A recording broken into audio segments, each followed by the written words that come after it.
The following statement is 100% correct, I promise you this. In My Hero Academia, Bakugo will not just be in the shadow of Deku in One For All. He won't just be a support character who helps defeat All For One. In fact, I think he will be just as strong as Deku, maybe even stronger, even if Deku can use One For All at full power. In order for this statement to actually come true, Bakugo must obtain a power that makes him many times stronger than he is with the help of his explosion quirk. And I think he's actually already been given such an ability, but we haven't gotten an explanation yet, and we've only gotten a tiny glimpse of what he's actually capable of. It could be that Bakugo is even stronger than Deku right now. This is especially important because Deku will not be able to fight after the 5 minutes of gear shift based on the second user's explanation. So until Deku is ready to fight again, someone else will have to take over. If you end up liking this video, consider subscribing. Please enjoy this video. Let's go!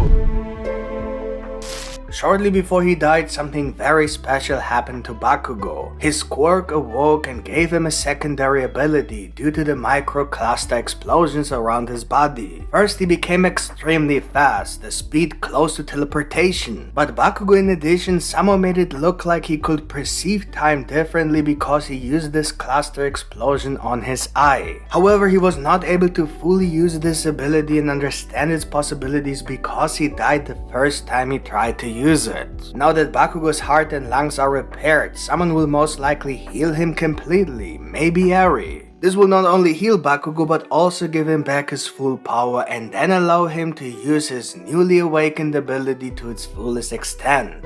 It seems like Bakugo has become by far one of the fastest characters in My Hero Academia ever, maybe even faster than Deku with his gear shift.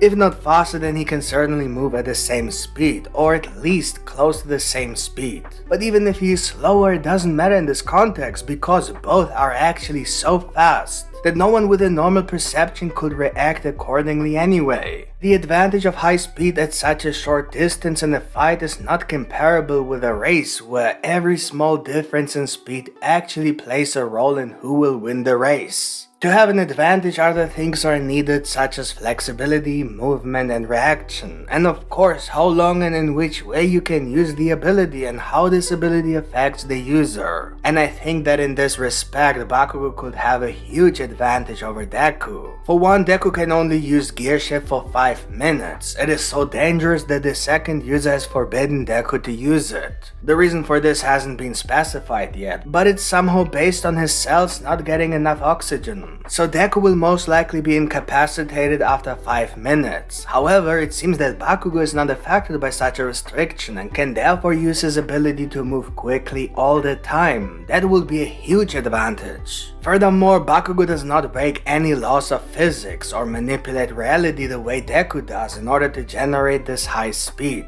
Deku actually doesn't create these fast movements but accelerates the movement of objects in space. This can be proven physically because he ignores the laws of inertia. While this sounds good at first and has also proven to give Deku an advantage in certain situations, it also has its drawbacks as people like Bakugo who are actually physically able to move quickly also have a certain natural flexibility in movement. Deku must literally control a quirk to slow down, for example after previously speeding up, otherwise he will just crash into things and not stop moving. Compared to this, Bakugo seems to be able to move much more precisely and elegantly, controlling exactly where he wants to stop and where he wants to go. He can immediately change direction. It looks much more controlled. We saw how flexible he could move around Shigaraki, left, right, above him, below him, upside down. He was like an acrobat. Just compare both scenes. Deku's speed seems very brutal, uncontrollable and even unpredictable, like a tsunami, as if everything around him could break if he's not careful, which fits perfectly with the fact that he can only use this ability for 5 minutes because he damages his own body. But Bakugo's speed looks very controlled, like a calm lake, as if he were a surgeon operating very carefully on a heart.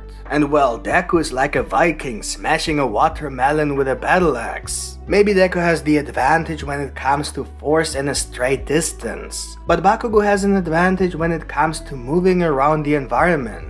Another very important point when it comes to combat and speed is reaction time. It doesn't do you any good to be able to move fast if you don't have enough reaction time to actually use that ability. Which is why Deku's ability is only useful when it comes to straight distances or things and movements he can foresee like a normal human before he uses his gear shift. So predicting what might happen and moving accordingly without actually being able to react in time. You just move the way you think makes sense without actually seeing what you are doing, like, oh, now I wanna punch, so boom. The same is true for Bakugo, of course. However, there's a possibility that Bakugo could have an advantage in this regard, due to the way he could perceive time because of the cluster explosion. I mentioned that at first it seems like it's only advantageous for Deku to be able to ignore physical laws with his speed. But physics consists not only of laws that could limit you in battle, but also of laws that could create an advantage for you. It could be that Bakugo is moving so fast that he might be able to perceive time differently because of how physics explains the relationship between space and time. Deku's ability ignores all these laws.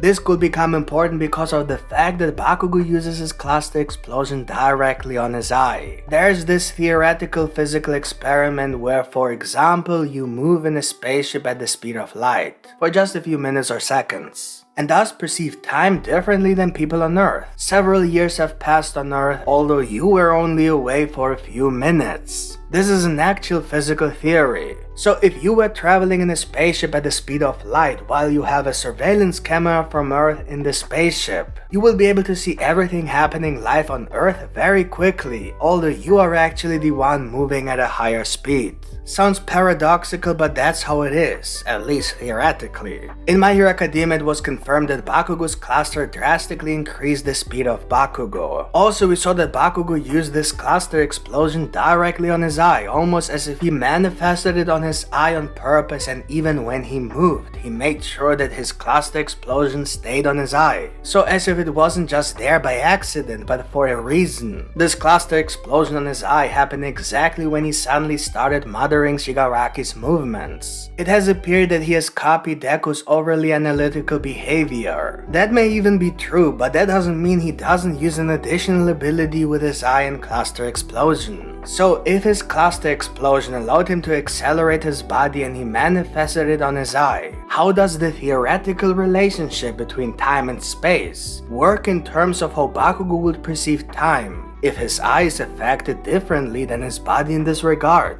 What if Bakugo is able to see things faster with his eye while everything else around him, including himself, is moving at normal speed? He mumbles things like right side, finger, feint. It looks like he's either analyzing Shigaraki's movements like Deku always does, or he saw what Shigaraki will do before he did, or he perceived time differently, which allowed him to understand Shigaraki's movements better than anyone else on the battlefield in a way that no one else can. The reason I think this is so important for Bakugo is because it is the only way he can keep up with One For All, and thus be Deku's rival. What do you think of this My Hero Academia theory? Let me know in the comments. And if you want to see more Boku no Hero Academia videos, then subscribe to this channel with the notification bell activated for weekly content, theories, and chapter reviews. Thank you for watching and see you next time. Bye.